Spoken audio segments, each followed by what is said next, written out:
Saudações virtuais. Pessoal, eu resolvi fazer um videozinho para a gente debater um pouco como é que está essa atual situação política do nosso país.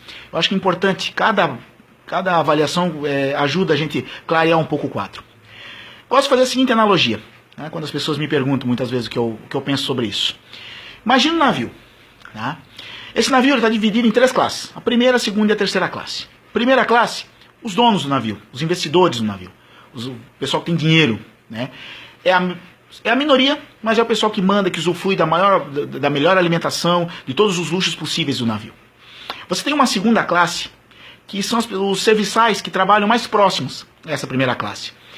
São as pessoas que têm uma certa proximidade e muitas vezes se identificam muito mais com os ideais dessa primeira classe do que com os da terceira classe, que é a grande maioria, está lá nos porões do navio fazendo os trabalhos mais pesados, mais sujos, mas que movimentam todo o navio. Pois bem, essa primeira classe ela tem medo que de repente essa maioria lá de baixo e até a segunda classe com quem ela tem uma certa proximidade resolva questionar por que eles podem ter acesso a todo luxo, a todo conforto e a grande maioria tem que viver com tão pouco. Então, para manter a harmonia, eles criam alguns rituais. Um dos rituais, eles resolveram deixar que todos no navio, a segunda, a terceira classe e eles, obviamente, escolhessem o comandante do navio. A equipe que vai comandar, que vai guiar o navio na viagem. Só que, ultimamente, os comandantes eleitos por esta maioria, principalmente influenciados pelo pessoal da terceira classe, não estavam agradando muito a primeira classe. A primeira classe não estava se sentindo contemplada com aquele comandante. Eles queriam um outro perfil de comandante, uma outra rota. O último comandante eleito por principalmente pela terceira classe, cometeu alguns equívocos. A equipe desse comandante cometeu alguns erros. E ele começou a se indispor com essa terceira classe. O que a primeira classe percebeu? É agora. Esse é o momento. Pegou seus mensageiros da segunda classe, articulou todo um sentimento de rejeição a esse comandante, tá? Todo um clima ruim, e conseguiu derrubar esse comandante. E colocou outro no lugar. Pois bem, o que aconteceu?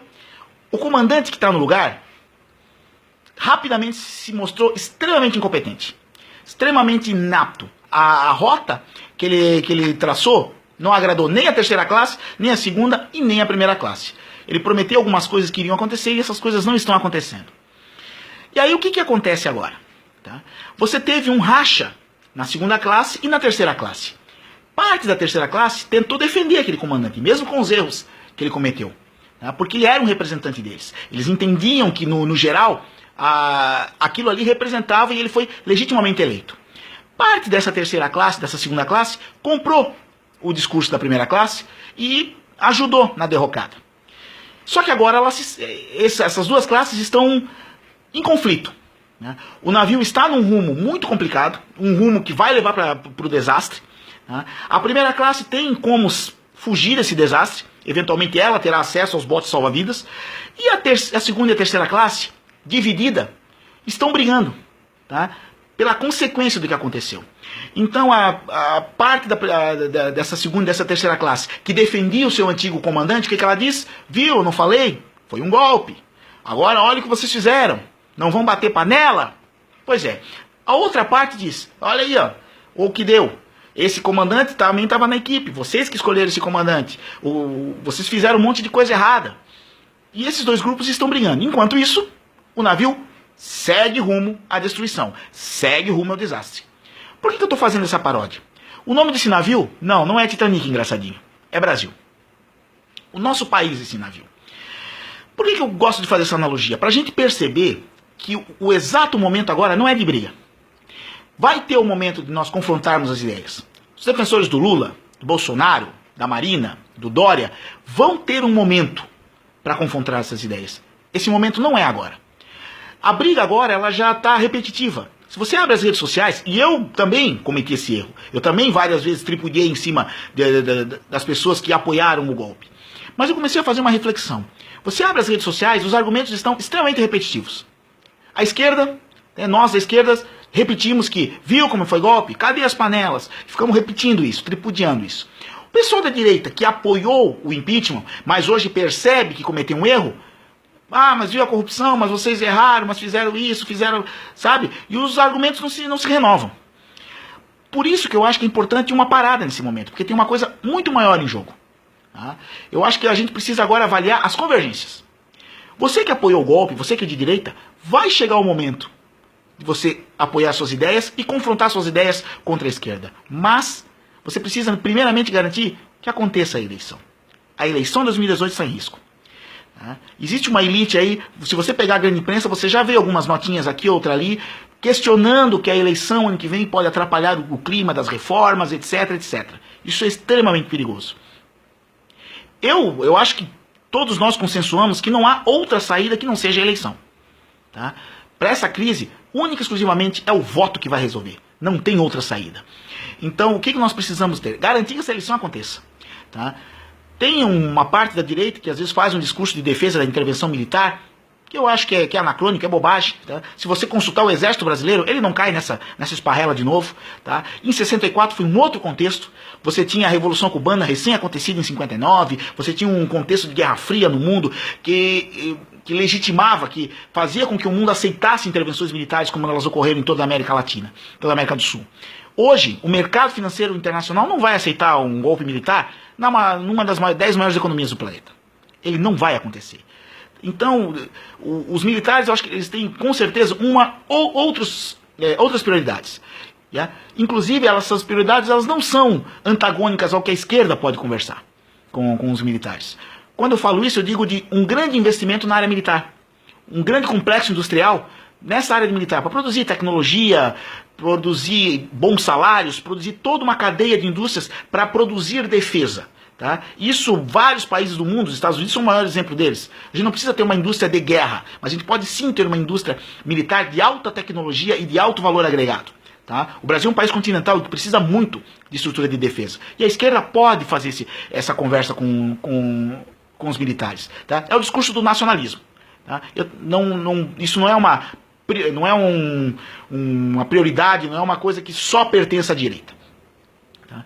Então acho que a gente precisa garantir que as eleições aconteçam. É fundamental. É só e unicamente as eleições acontecendo é que vão permitir que esse ambiente se renove. Tá? Eu não acredito na eleição direta para presidente, não vai acontecer, tá? O Congresso não vai permitir. Eu acho que o ideal seria a antecipação das eleições, mas os governadores não vão permitir. Então não vamos sonhar muito. Eu acho que garantindo as eleições de 2018, tá? Eu acho que a gente dá um grande passo para a resolução dessa crise. Tá? Você, da direita, que apoiou o impeachment, eu tenho certeza que você está incomodado com as reformas. Não tenho dúvida que você está incomodado com essas reformas. Né? A previdenciária, a trabalhista, isso está incomodando você. Mas você não consegue se aproximar daquele seu amigo de esquerda, porque o discurso já é um discurso de confrontação. Tá? Aquele seu amigo viu, agora aguenta, você apoiou isso, agora aguenta. E aí você se retrai. Tá? Você pode se posicionar sim contra essas reformas. Tá? Você pode se posicionar sim contra esse quadro que está aí. E deixar o embate para a eleição. Eu acho que a gente precisa, as pessoas, o povo em geral, essa terceira classe, essa segunda classe, ela precisa entender que o navio ruma para o desastre. E todos nós morreremos abraçados. Então nós precisamos agora convergir, garantir que a eleição de 2018 aconteça e garantir principalmente que essas reformas estagnem, não passem. Só um governo legítimo tem direito de propor essas reformas. Se elas são tão boas, que um candidato se apresente na eleição de 2018 defendendo essas reformas na sua plataforma. Você não viu isso em disputa eleitoral nenhuma. Tá? Nenhum candidato defendeu isso. Por que agora eles querem passar isso a toque de caixa? Não. Defenda isso democraticamente numa eleição. Se você vencer, conseguir convencer a população que isso é importante, defender essa plataforma, a população votar e você vencer a eleição, a democracia é soberana. Vamos ter que aceitar o resultado. Mas é fundamental que a população entenda que nós precisamos que a eleição aconteça.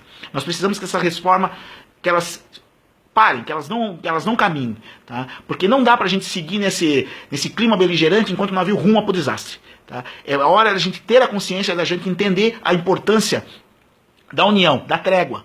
Tá? É aquela briga onde a gente já quebrou tudo dentro de casa e continua repetindo os argumentos do começo da briga.